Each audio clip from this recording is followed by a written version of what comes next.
नमस्कार, पुष्पांजलि today news से मैं हूं रंजीत बघेल। अभी हमारे साथ जुड़ रहे हैं हमारे खास मुलाकात कार्यक्रम में। हमारे आज के खास मेहमान हैं कांग्रेस के युवा नेता विशाल सिंह चौहान जी। विशाल सिंह चौहान जी, आपका स्वागत है हमारी पुष्पांजलि टुडे न्यूज़ में। बहुत बहुत धन्यवाद रंजीत भाई आपका। तो विशाल सिंह जी, अभी मध्य प्रदेश में उपचुनाव होने वाले हैं, तो आप क्या कहेंगे, आपकी पार्टी की क्या स्थिति रहेगी इसमें? पार्टी अपनी विचारधारा पर लड़ रही है और 100% पार्टी आगामी उपचुनाव में जीत कर दिखाएगी। हाथ का पंजा फिर से लहराएगा। आदरणीय श्री कमलनाथ जी के नेतृत्व में हमारी फिर से सरकार बनेगी, ये मैं विश्वास के साथ कह सकता हूँ। अभी भारतीय जनता पार्टी का आरोप है कि कमलनाथ ने, जो उनकी सरकार थी, जब घोषणा की थी कि हम 10 दिन में कर्ज माफ करेंगे, तो उन्होंने नहीं कर पाया, तो जनता ने उन्हें सबक सिखाया। तो कमलनाथ जी सिर्फ घोषणा करते हैं और विकास नहीं करते हैं। देखिए, पहली बात तो मैं आपको बताऊंगा रंजीत भाई कि जनता ने जवाब नहीं दिया इन्हें। इन्होंने सत्ता जो छीनी है वो अपने ताकत के दम पर, वरिष्ठ नेतृत्व के दम पर और अपनी जो आप कह सकते हैं साम दाम दंड भेद, जो भी सब कह सकते हैं आप, उसके दम पर इन्होंने सत्ता छीनी है। इसमें जनाधार का कहीं से कहीं तक कोई वो नहीं है मायना, क्योंकि जनता ने तो कांग्रेस सरकार बना दी थी, लेकिन जनता ने इन्हें जवाब नहीं दिया है। जनता ने कांग्रेस ही चाहिए और कांग्रेस चाहेगी जनता। उपचुनाव में फिर से कांग्रेस आने वाली है। लेकिन कहीं ना कहीं जो कांग्रेस नेता है, उनका कहना है कि हमारे यहाँ जो मतलब कांग्रेस में मान सम्मान नहीं होता था, हमारी बात नहीं सुनी जाती थी। नहीं, ऐसा कुछ नहीं है। मैं खुद कांग्रेस कार्यकर्ता हूँ, ऐसा कुछ भी नहीं है। क्योंकि मुझे पता है कि जब तक कांग्रेस रही मेरी बात सुनी गई, मेरी बात मानी गई। मैंने जहाँ अपनी पार्टी के सामने मैंने बात रखी, मेरी बात पर प्रचार भी किया गया और उसको उसमें सराहना भी की गई।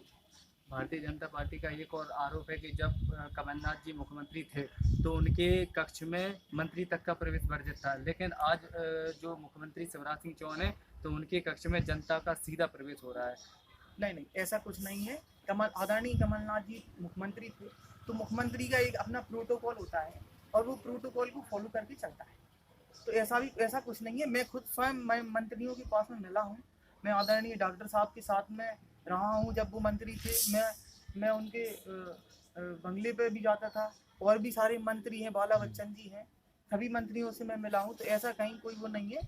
आदरणीय कमलनाथ जी ने जनता पर विश्वास रखा है और जनता ने भी उन्हें बहुत अच्छे बहुमत से लाए थे और फिर आदरणीय कमलनाथ जी के नेतृत्व में सरकार हमारी बनी।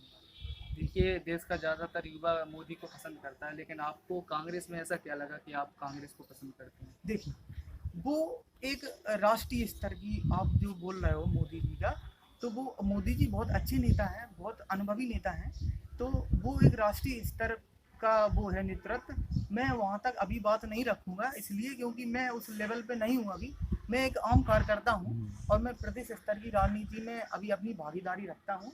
तो मैं अपनी प्रदेश स्तर की राजनीति में मैं सक्रियता से कह सकता हूँ कि कांग्रेस जिंदाबाद है, जिंदाबाद थी, जिंदाबाद रहेगी। तो जैसे कि आप कई कार्यकर्ताओं को, जैसे दतिया में आपके जो कार्यकर्ता थे, उन्होंने उस दिन धरना किया, तो कितने कार्यकर्ताओं पर जो FIR हुई है, तो उसके बारे में क्या कहेंगे? देखिए, ये बीजेपी पार्टी का बिल्कुल निराधार वो है।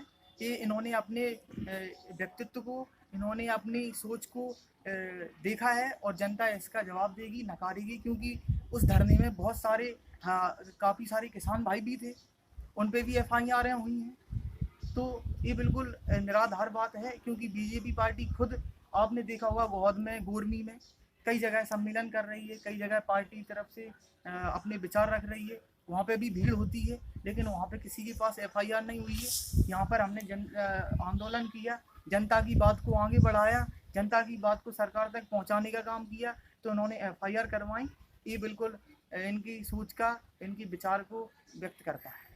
ये बहुत गलत है। कानून व्यवस्था को लेकर क्या कहेंगे? गृह मंत्री जी कहते हैं कि मध्य प्रदेश में जो कानून व्यवस्था है बिल्कुल सही तरीके से चल रही है। कानून व्यवस्था बिल्कुल लचर है और कानून व्यवस्था का कोई भी स्पष्ट प्रकोप ऐसा नहीं दिखाई देता है। कानून व्यवस्था बिल्कुल लचर हो चुकी है। बलात्कार के कितने केस पिछले 6 महीने में आप देखिए आ चुके हैं। तो कानून व्यवस्था बिल्कुल लचर अवस्था में आज की समय में है। तो आदरणीय गृह मंत्री जी से मैं यही निवेदन करता हूँ कि आम नागरिक होने के नाते कि कानून व्यवस्था को और सुदृढ़ बनाने के लिए कुछ उपाय खोजें, ताकि हमारे जो नागरिक हैं, आम नागरिक हैं, उन्हें परेशानी ना हो गुंडागिर्दी बहुत बढ़ गई है क्षेत्र में, तो इस पर भी रोकथाम लगाने का प्रयास करें। मेरा ये उनसे निवेदन है। देखिए ये थे हमारे कांग्रेस के विशाल सिंह चौहान। तो बहुत बहुत धन्यवाद हमारी पीटीवी न्यूज में जुड़ने के लिए। बहुत बहुत धन्यवाद रंजीत भाई आपको। देखिए देखते रहें पुष्पांजलि टुडे न्यूज से होना।